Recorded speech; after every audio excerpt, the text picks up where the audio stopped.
Vamos a Colosenses capítulo 3.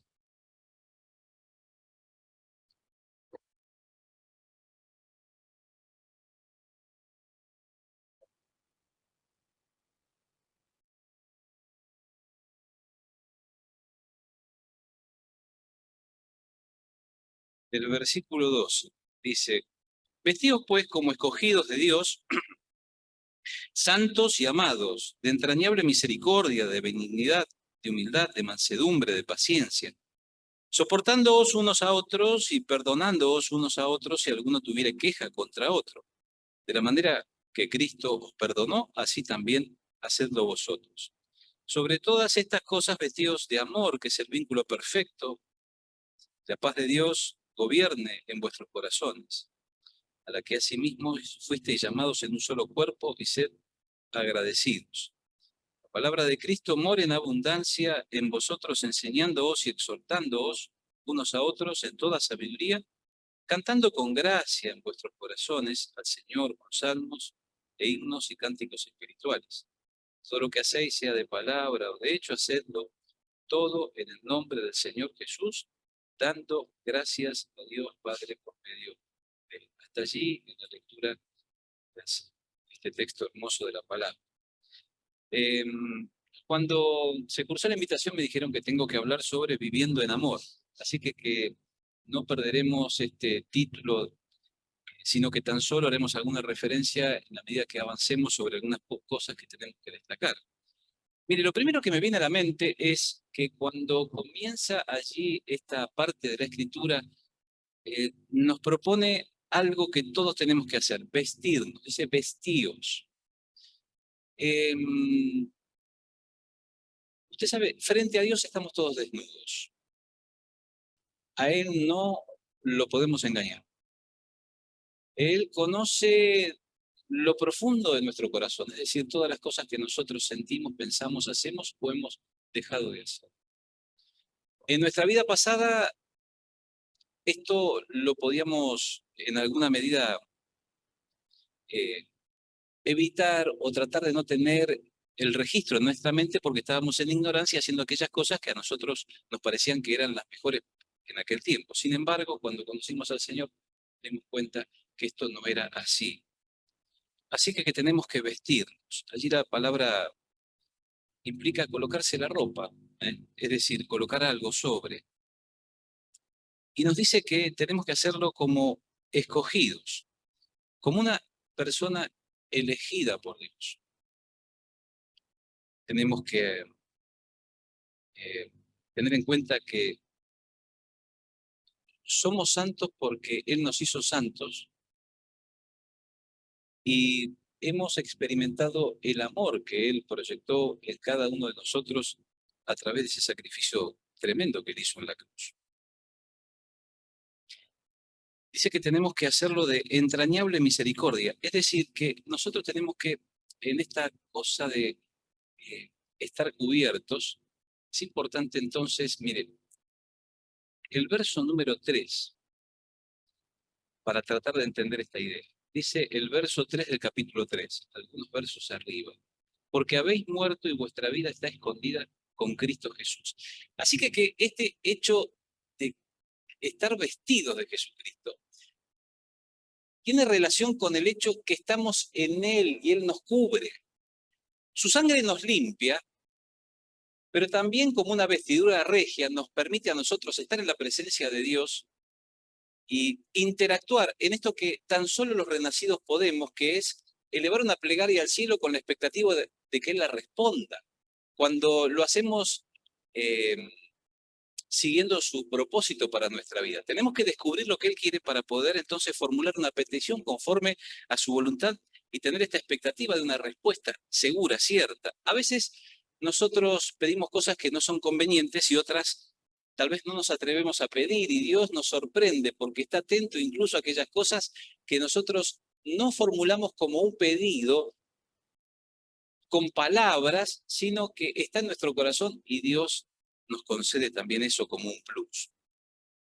Tenemos entonces que vestirnos de entrañable misericordia, de compasión, de benignidad, la cualidad de ser amable. Mire, la benignidad es la manifestación del amor, que se evidencia en esta actitud. Nosotros nos comportamos con amabilidad. Las primeras preguntas que tenemos que hacernos ya en el comienzo de este versículo que estamos analizando, si en el presente nosotros hemos perdido esta capacidad única que los cristianos tienen de sentir amor por aquellos que no merecen ser amados.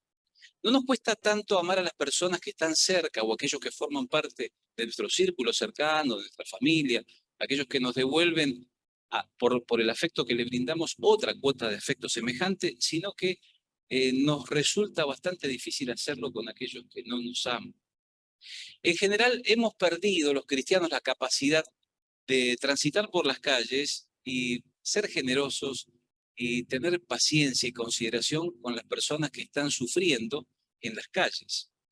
Eh, a veces por el hecho de que se abusan de nuestra generosidad. A causa de la maldad, el amor de muchos se enfriará, dice la palabra de Dios. Entonces, cuando nosotros contrastamos nuestra potencial actitud frente a ellos, viene a nuestro recuerdo muchas cosas que nos han hecho vivir y decae nuestra voluntad y no hacemos aquello que Dios está esperando que hagamos.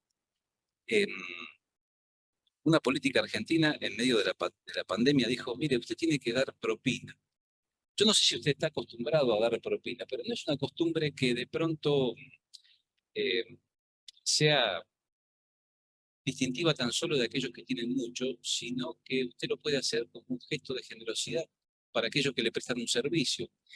Hace muchos años una querida hermana que ya ha partido a la eternidad diseñó unas tarjetitas que dicen gracias.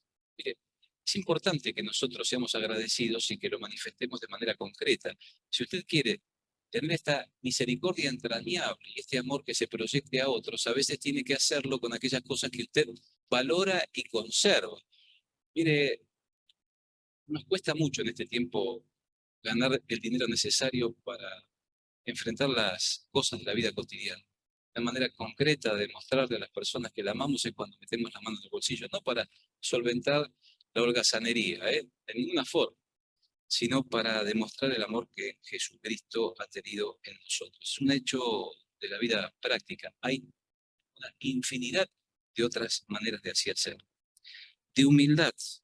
Mire, la capacidad que tenemos nosotros de no sentirnos superiores o estar dispuestos pacientemente a sobrellevar alguna expresión poco amable o descortés. Hay un libro que me ha llamado poderosamente la atención, lo escribió una periodista, se llama Pilar Rahola, a veces aparece en la televisión, y habla sobre la persecución que experimentan los cristianos. En medio de un contexto hostil en el cual nos estamos adentrando como pueblo de Dios, tenemos que tener en claro que el ejercicio del amor, la misericordia entrañable y la benignidad nos va a costar cada vez más, porque vamos a estar muy ocupados en tratar de cuidarnos a nosotros mismos y a nuestros seres queridos. Así que sin la intención de ser esta una expresión tremendista, como dice mi hijo que es psicólogo, fustiga por esto, cuando nosotros analizamos a pie juntillas la escritura, estamos transitando, diríamos, en este infinitésimo de tiempo previo al principio de dolores que encontramos allí en la escritura cuando se nos narra sobre la gran tribulación. Así que tenemos que estar vestidos. La escritura en otros pasajes de la Biblia nos hace reflexionar sobre esto. Por ejemplo, Romanos capítulo 13, verso 14, dice, vestidos del Señor Jesucristo y no proveáis para los deseos de la carne.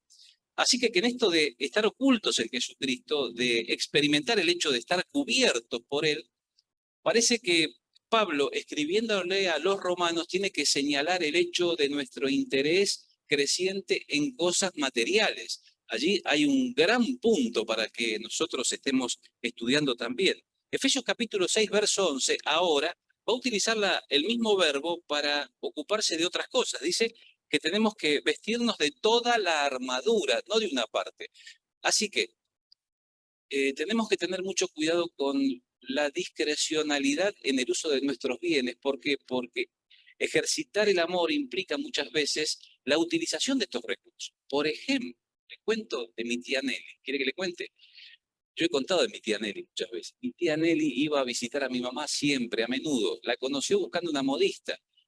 Ahora, ¿sabe? Cuando luego de 18 años yo traté de reflexionar en el hecho de que esta tía venía con frecuencia, desarrolló un vínculo y le pedía a mi mamá que le arreglara esto, que le cosiera aquello y que le hiciera otro tipo de cosas, porque mi madre era modista, llegué a la conclusión de que esas cosas no eran necesarias, porque en realidad, mire, ella iba con un tapado verde. Mira, ¿por qué necesito que me agrandes el cuello? Y después decía, no, no, no, mira, al invierno siguiente, necesito que le coloques los bolsillos fuera.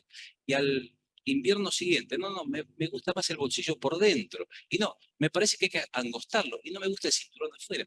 ¿Qué era lo que estaba haciendo esa mujer? Esa mujer estaba generando la oportunidad de estar, ya con el paso de los años no era necesario, con mi madre para hablarle de Jesucristo. Y esto le costaba tiempo, que nosotros no queremos invertir en otro, pero también le costaba dinero porque tenía que pagar los honorarios de esos trabajos.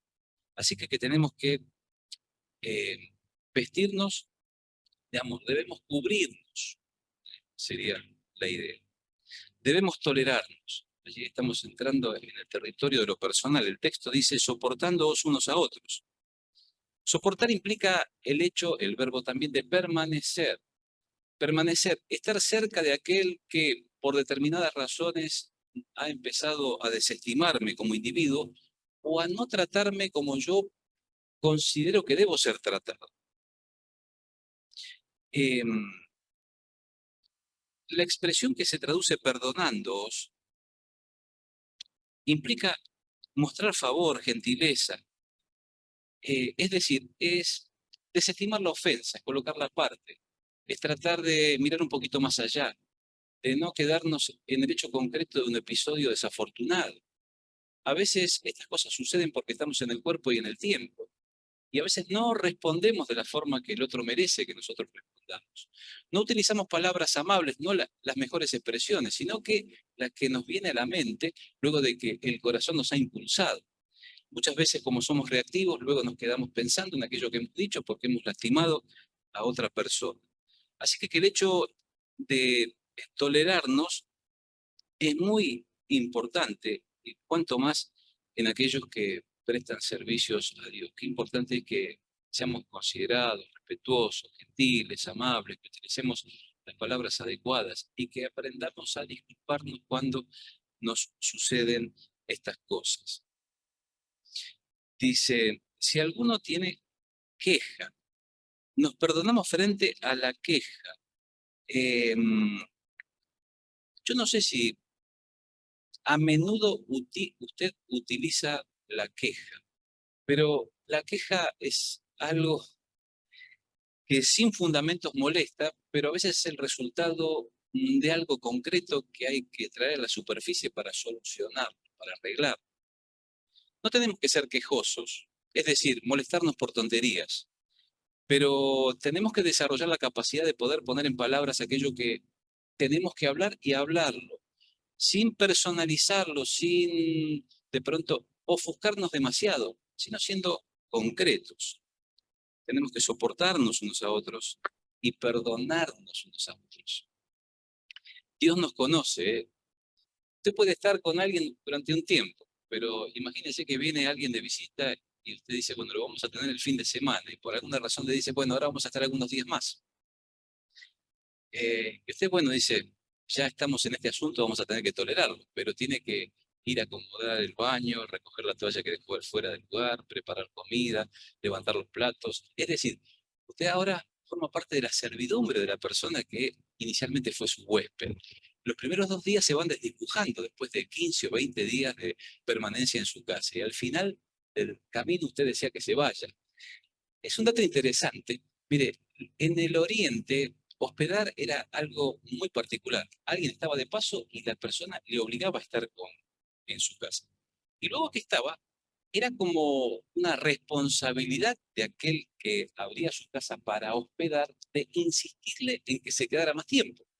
Imagínese si usted tiene uno de estos personajes, este ejemplo que yo le traigo de Oriente es inviable. Usted no le pediría que se quede más tiempo. Soportarnos, ser pacientes unos con otros. Efesios capítulo 4, verso 2 dice, con toda humildad y mansedumbre, soportándoos con paciencia los unos a los otros.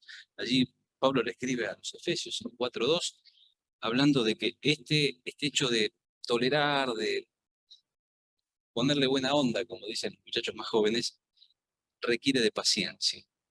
Primera de Corintios capítulo 13, verso 4, va a hablar de el amor implicado en esto que finalmente deviene en sufrir y perdonar, en tolerar y perdonar. Y dice que el amor es sufrido, ¿eh? Y es benigno. El amor no tiene envidia. El amor no es jactancioso ni se envanece. Tenemos que tratar de practicar este estilo de amor. Mire, usted por ahí no conoce mucho de la escritura o no ha tenido la oportunidad de ser entrenado convenientemente, pero póngase en las manos de Dios y diríamos, tenga una actitud optimista y positiva frente al otro. Si usted logra amar, ha cubierto una multitud de pecados, pero además usted está en sintonía con lo que Dios espera de cada uno de nosotros. Mateo capítulo 6, verso 12 dice, perdonándoos nuestras deudas como también nosotros perdonamos a nuestros deudores. Perdonamos a aquellos que nos deben, depende de cuánto nos deban, ¿sí?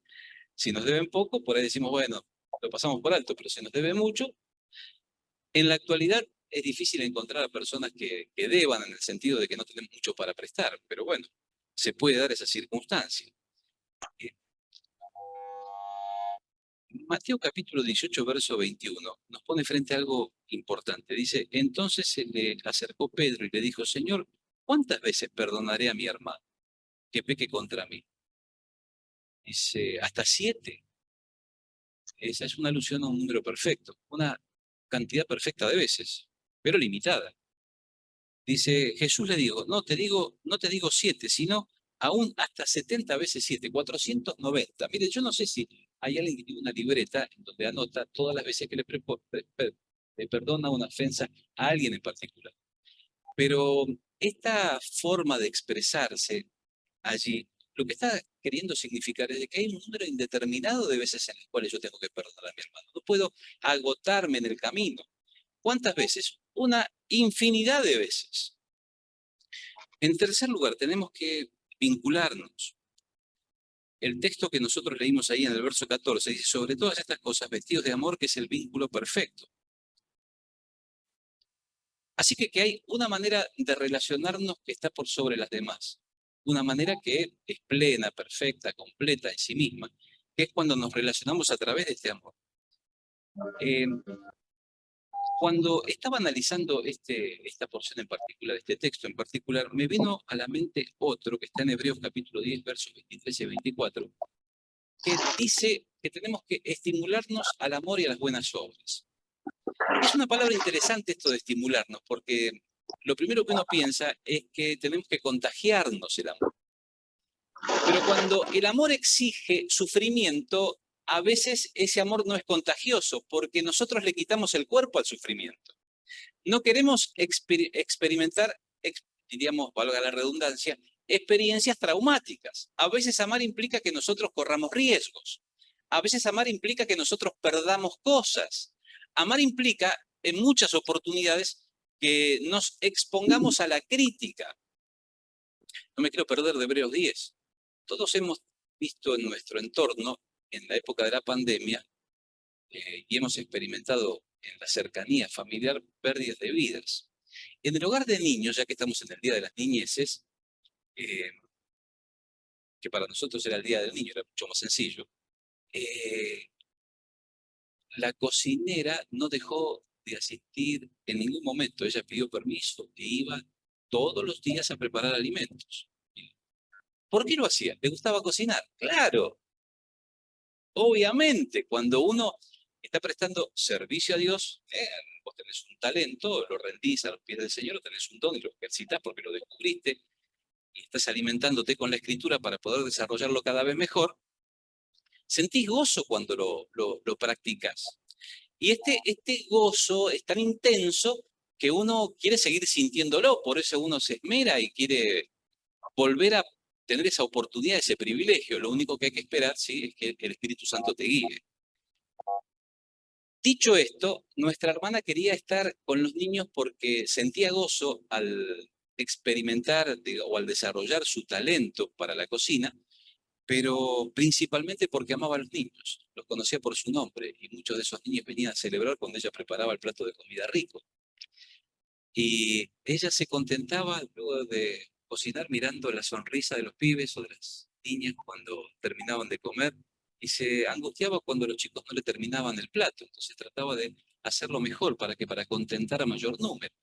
Ella amaba sinceramente a cada uno de estos niños y niñas. Contrajo la enfermedad y el Señor la promovió a la gloria. Pudo seguir haciendo aquello que a ella le producía tanto gozo, al menos aquí en la tierra. Seguramente allí en los cielos está realizando otras labores. Qué importante es que hagamos las cosas por la razón correcta y de la forma apropiada, utilizando aquellos recursos que Dios nos ha dado. Hay una gran diferencia entre hacer la obra de Dios a la manera de Dios que el activismo religioso. El activismo es una cosa y hacer las cosas a la forma de Dios es otra totalmente distinta. Los viejos decían, a veces se hace mucho ruido y hay pocas nueces, ¿eh? Qué sabios eran los viejos, pero también qué exigentes. Yo recuerdo que en esa puerta estaban los ancianos, a veces se turnaban los matrimonios para exigirnos cosas que en este tiempo serían impracticables, pero nos exigían. Y usted sabe, nos adecuábamos a la norma. En aquellos años no era tan difícil adaptarse a ello. Y en el presente hay otras normas, hay otras reglas, que tienen que ver con una sociedad que ha mutado, ha cambiado. Tenemos que también adaptarnos a esas normas. Cuando el pastor, el sobrevedor, el anciano te dice algo y te lo recomienda, tenés que poner las barbas en remojo si tenés barba. Ahora estábamos hablando recién que todos los varoncitos tienen barba porque ahora hay barberías. No sé si tienen barba porque hay barbería o porque les gusta tenerla. Y la cuidan con mucho detalle. Así que aprender a vincularnos a través del amor, con honestidad, con sinceridad. Debemos experimentar equilibrio emocional, paz. ¿Qué nos dice allí el verso 15? Y la paz de Dios gobierna en vuestros corazones. Pero, ¿qué me está diciendo Daniel? Que tiene que gobernar la paz de Dios en mi corazón en medio de semejante crisis que estamos atravesando. Mire, la crisis es nacional, pero también es mundial. Esta crisis alcanza a todos los gobiernos del mundo, en algunos lugares con mayor intensidad, en algunos otros con una intensidad distinta, como en nuestro medio. Estamos atravesando una crisis, que no es una crisis, a ver, necesariamente económica. Mire, lo económico es serio, ni tampoco solamente moral, como alguno se atrevió en algún horario central en un canal de televisión a formularlo. Tenemos un problema moral. El problema que tenemos los argentinos es un problema espiritual por sobre todas las cosas. Pecamos, nos gusta pecar y nos ufanamos de que pecamos. Ese es el problema que tienen los argentinos. Por eso estamos en la coyuntura que estamos nosotros atravesando. En medio de todo esto que nosotros observamos, no sé si lo vemos con claridad, pero ahora mírelo con claridad. El problema no es que de pronto usted no gana lo suficiente, su salario no alcanza, y eso es un problema, es parte de la evidencia del problema. El problema no es que usted sale a las calles y le roban, lo maltratan y lo pueden matar. Este es un síntoma del problema. El problema en realidad es el pecado. Qué bueno es que ustedes vayan a la plaza a predicar el Evangelio para celebrar el Día del Niño. Tenemos que salir de las cuatro paredes. Tenemos que empezar a interactuar con las personas. Satanás nos tuvo mucho tiempo encerrados. Nos tuvo de pronto amilanados. Pero no porque nosotros quisimos, sino porque las autoridades nos obligaron a asumir ese rol. Y los medios nos llenaron la cabeza para sumergirnos en el temor, pero no solamente en el temor, en el pánico, fobos, fobia. ¿A qué cosa? A la muerte. Había en el aire digamos, como una reverberancia de la muerte. Y claro, porque era un hecho cierto, era un hecho de la realidad. Pero eso parece que ha decrecido. Tenemos que aprovechar nuestras oportunidades para llevarle la palabra de Dios a todos aquellos que no han escuchado. ¿Todos aceptarán a Jesucristo? No, no todos lo aceptarán.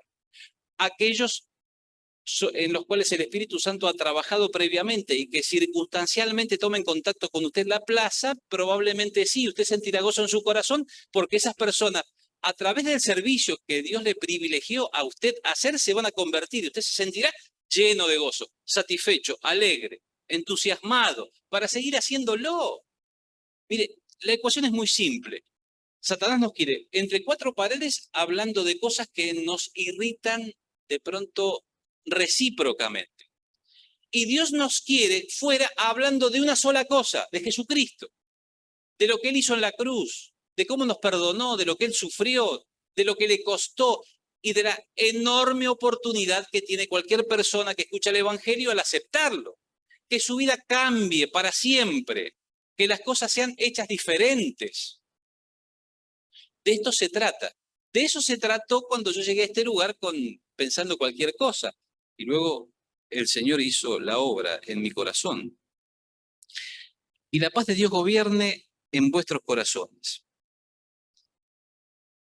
a la que asimismo fuisteis llamados en un solo cuerpo, y sed agradecidos. Así que en este tiempo de inestabilidad o en este tiempo de crisis que va en aumento y en la proximidad del rapto, nosotros tenemos que tener en el corazón paz, paz tenemos que tener.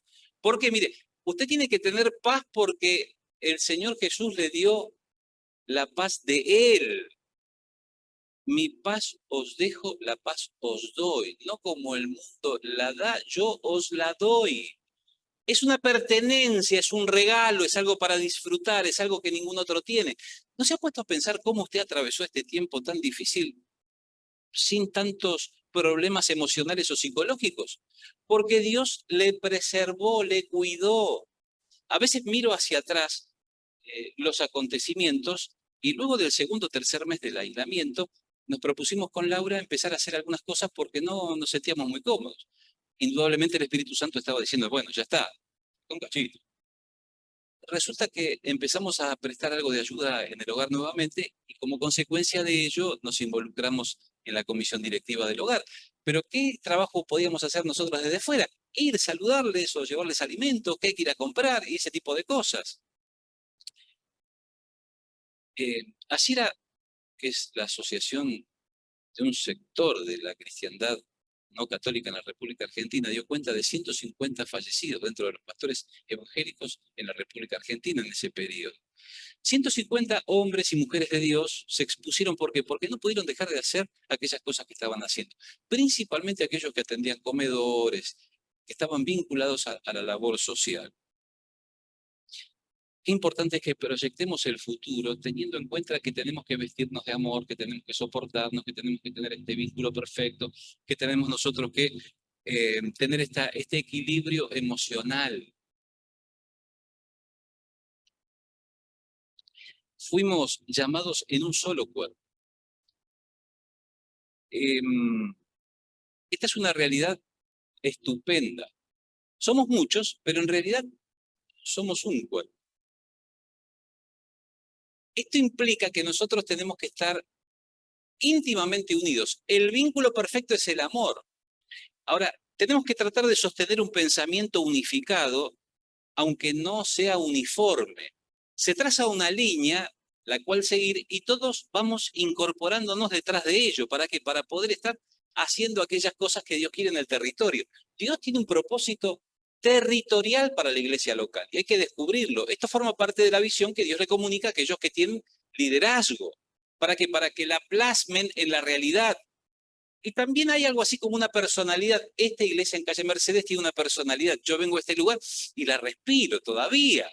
Gracias a Dios por ello. Es decir, que los vecinos del barrio saben que en este lugar pueden ir a buscar consejo o pueden acercarse a hacer alguna pregunta y que van a encontrar una respuesta sólida basada en la Sagrada Escritura, pero que también van a encontrar un brazo cariñoso que los va a abrazar. ¿Sabe lo que yo nunca me olvidé en 40 y tantos años? Cuando me senté allí en el antepenúltimo banco de esta hilera, es que alguien me abrazó cuando yo llegué. Me abrazó y se sentó conmigo a mi lado. Eso me generó cierta incomodidad, pero se sentó. Me abrió un himnario, usábamos un himnario en aquella época. Y usted sabe, me daba cosita cantar. Veo que cuando uno no tiene Cristo en el corazón le da cosita ponerse de pie y cantar. ¿De qué se trata? Sin embargo, después de un rato ya estaba ingresando en el clima de lo que era la reunión, hasta el momento culminante, se predicó el Evangelio y lo recibí en mi corazón. Tenemos que vivir esta paz que nos ha sido dada, aún en tiempos de tremenda dificultad. Y si la dificultad crece al punto de que tenemos que pagar algún costo adicional, ya sea pérdida de bienes materiales, hostilidad creciente o aún la vida, mantener esto en nuestro interior. Hay hermanos en otras partes del planeta que lo están experimentando ya y ellos merecen que nosotros oremos por ellos y que los tengamos presentes. Y también que le demos gracias a Dios porque a pesar de todas las circunstancias, aún nosotros gozamos de libertad. Pero quiero decirle que gran parte de la libertad que gozamos es porque no estamos denunciando el pecado. Atención, ¿eh? Mucha de la paz o de la tranquilidad que nosotros gozamos es que no estamos denunciando el pecado con la intensidad y la bravura, por ejemplo, del Bautista Juan. Ahora no va a decir usted que tiene que salir a la calle a maltratar a la gente, poniéndola incómoda, diciendo cualquier cosa. No, no, no. Es de acuerdo al propósito de Dios, a algo que el Espíritu Santo guía de manera particular cuando usted tiene que sentar una posición. Por ejemplo, le traigo un ejemplo de la realidad. Le quieren enseñar en la escuela primaria eh, a su nieto o a su hijo, para el caso es lo mismo, eh, las ideologías que son habituales en este tiempo. ¿Qué es lo que usted va a hacer? ¿Se va a quedar como un espectador para que le coloquen ideas contrarias a lo que la Escritura dice? ¿O usted, con responsabilidad, con gentileza, haciendo gala de su condición de hijo o hija de Dios, va a presentar su queja para que no lo sigan haciendo? ¿O va a tratar de ejercer su derecho de enseñar a usted esos temas? No es ir a pelearse, no es ser descortés, no es incomodar a nadie, sino es defender un derecho y también defender la salud mental de sus hijos o de sus nietos. Debemos desarrollarnos. Sin este desarrollo, las relaciones interpersonales no logran armonizar porque somos el pueblo de un libro. Y para que las relaciones armonicen, para que todo lo anterior suceda, usted tiene que estar en contacto profundo con este libro. Usted tiene que leerlo a diario. Si tiene la oportunidad, recordarlo. Si tiene espacios libres entre un trabajo y el otro, leer. Cuando estuve en el servicio militar, llevé dos cosas. Una Biblia de Scofield pequeña de bolsillo, muy pequeñita, y una libreta para anotar. Una Biblia y una libreta. ¿Sabe dónde lo llevaba yo? En la bombacha. Tiene otro nombre. Sí. Tiene dos bolsillos grandes para colocar portamunicioneros, ¿no? Portamuniciones o cargadores. Ahí yo, en vez de tener un cargador, tenía de un lado la Biblia y del otro lado. En los momentos libres, cuando nos dejaban de hacer, pase para acá, venga para allá, salte, agarre a mar, cuerpo a tierra, salto rana, eso nos decían. Estábamos fatigados, mis compañeros estaban tirados, yo, yo también, pero era un ratito libre, che. Ah, la Biblia, y ahí leí. Tiene momentos libres en donde, diríamos, aprovechar, diríamos, útilmente su tiempo, aprovechelos leyendo la Escritura. Tenemos un serio problema. Nuestra sociedad ha dejado de leer. Mire, no hace mucho una noticia nos sobrecogió de sorpresa. En el ingreso a la universidad, los universitarios o postulantes a universitarios no podían comprender un texto. Y no hace mucho tiempo atrás, en las noticias, se hizo un llamado, creo que era de 200 empleados a Toyota, y tampoco tenían problemas con la lectoescritura. Problemas con la lectoescritura. Mire, si nosotros no vamos corrigiendo estas cuestiones, nuestros hijos y nuestros nietos no van a querer leer la Biblia, tienen que leerla, no importa dónde la lean. Si tiene un teléfono, que la lean en el teléfono. Mire, si la pone en YouTube, que la mire en YouTube, donde sea, pero que la lea. El problema que tenemos es que no hay lectura frecuente de la palabra. Dice que tiene que morar en abundancia. ¿Cómo va a morar en abundancia si usted la lee de manera discontinuada? Si usted tiene un contacto infrecuente con ella. Pregúntese a usted mismo, mire, hágalo, este es un ejercicio personal, si efectivamente está aprovechando su tiempo libre en parte para desarrollar este hábito. Su referencia, cuando usted tiene que decidir algo, ¿proyecta a su mente algún texto de la Biblia? o intenta hacerlo conforme a la voluntad de Dios. Si es esto así, si es conforme a la voluntad de Dios, tiene que evocar en su recuerdo alguna porción de la Escritura que le auxilie. Dice que tiene que morar en abundancia. La palabra abundancia tiene una raíz interesante. Nosotros colocamos abundancia, pero en realidad es ricamente. Tenemos que ser ricos en la palabra. Lo principal que nosotros tenemos que tener es este capital, este bien. No importa si usted no tiene dinero. No importa si la ropa que usted viste no es la que a usted le gustaría. No importa si su auto está roto. Bueno, en algún sentido usted tiene que repararlo. No es lo más importante. Lo importante es que usted sea rico en esto. Esa riqueza no se la quita absolutamente nadie. En la ciudad de Trelew tuvimos la oportunidad de conocer a la primera mujer encomendada a la obra misionera en la República Argentina, si mal no recuerdo. ¿eh? Laura tuvo el privilegio, años después, de que la encomendaran en virtud de aquello que había pasado en el año 1937. Me estoy refiriendo a Nest Evans de Craig. Una mujer, tremenda mujer, como algunas de las que están acá.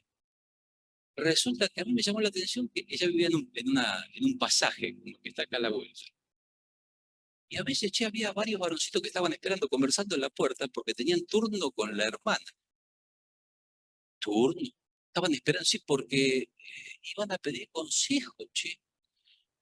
Requete contra hermanos libres que iban a pedirle consejo a la hermana, porque la hermana, ¿qué tenía? Tenía la mente y el corazón lleno con la palabra de Dios. Y había escasez de sabiduría en el territorio. Entonces, ¿a quién iba, hombres, mujeres, por consejo? Iban al lugar en donde se podía recibir ese consejo. ¿Y qué era lo destacado, lo que definía de pronto eh, el valor del consejo? Ah, la hermana conocía la palabra de Dios y la leía con frecuencia. Y yo le diría que a menudo, o por ahí, siempre que estaba ella, tenía una Biblia arriba de la mesa. Y aparte, entonces, cuando llegaba, le ponía una tacita de té. Y ella preparaba una tilla en plata, una torta del plato con un plato de loza. Y allí ponía la masa abajo, manzana adentro, la tapa de masa, al horno 5 minutos.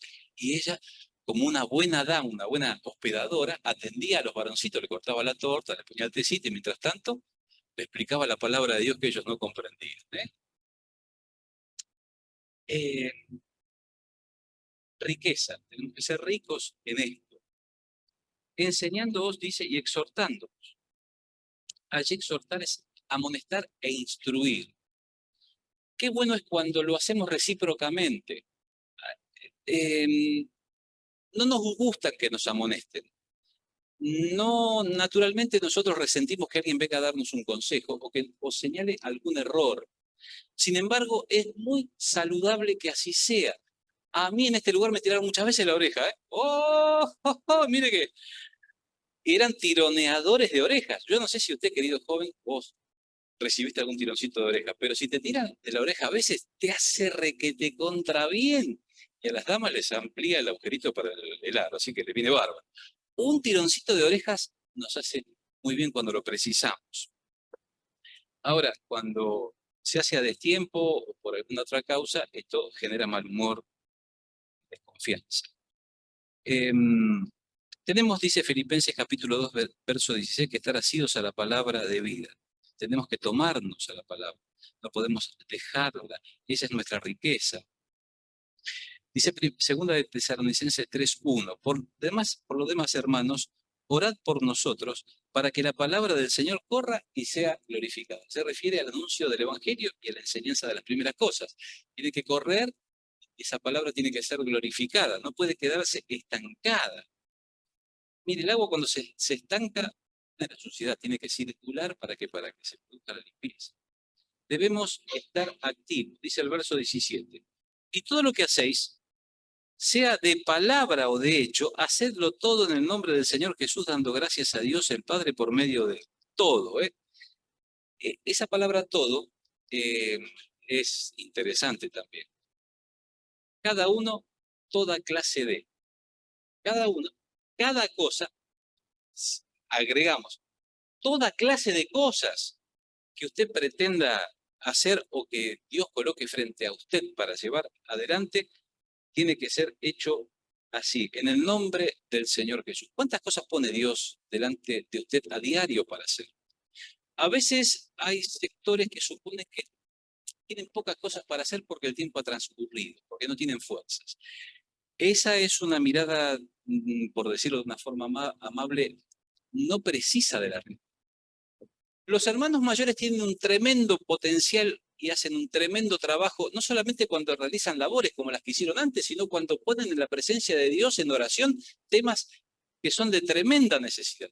Eh, Mire, los abuelos oran, y la oración de los abuelos llega. Tenemos que dar gracias a Dios porque ellos están y porque nos apuntalan. ¿No ha recibido usted una expresión cariñosa de parte del abuelo? Usted le mira el rostro y no hay censura, no hay reproche, no hay frustración. Viene con una sonrisa y lo abraza, y usted se derrite como un conito de helado de vainilla al sol. Mire, el abuelo puede abrazarlo y decirle lo que ningún otro le puede decir, pero principalmente, estuve orando por vos. Qué cosa linda. Vamos en camino todos de ser abuelitos, ¿eh?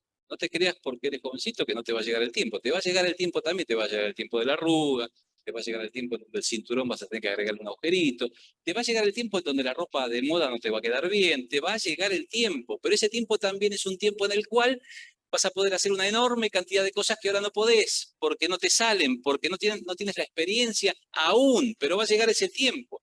Tienes que prepararte. Qué importante que son en la iglesia las personas de mediana edad, aquellos que tienen su trabajo, que tienen sus ingresos, que tienen el músculo, la capacidad y la experiencia, que están en la plenitud, allí en la parte más elevada, que están casi a punto de descender, pero están en la plena capacidad de todas sus funciones mentales y físicas. Mire, la iglesia crece a través del esfuerzo coordinado de hermanos que están en esa etapa. Los jovencitos miran buscando ejemplo, los abuelitos miran buscando ayuda, pero allí están ellos, que están en ese lugar. Si usted quiere, en la cresta de la ola.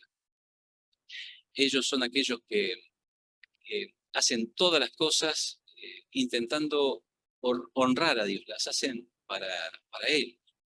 Pero también llegamos al punto de los jóvenes, que no solamente están mirando al un poquito más avanzados para imitarlos o para pedir ayuda, sino que son la sangre fresca, aquellos que tenemos que preservar y cuidar.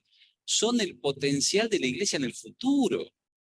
Mira, querido joven, tienes que entrenarte, tienes que utilizar este tiempo para aprender la palabra de Dios. No cometas el error de no hacerlo, de quedarte contento con las cosas que tienes. Es importante que tengas el conocimiento que te brinda el conocimiento formal para desarrollar una profesión o tal vez desarrollar la habilidad para ser hábil en los negocios, pero lo que no te puedes permitir es dejar de entrenarte en lo que tiene que ver con la palabra de Dios.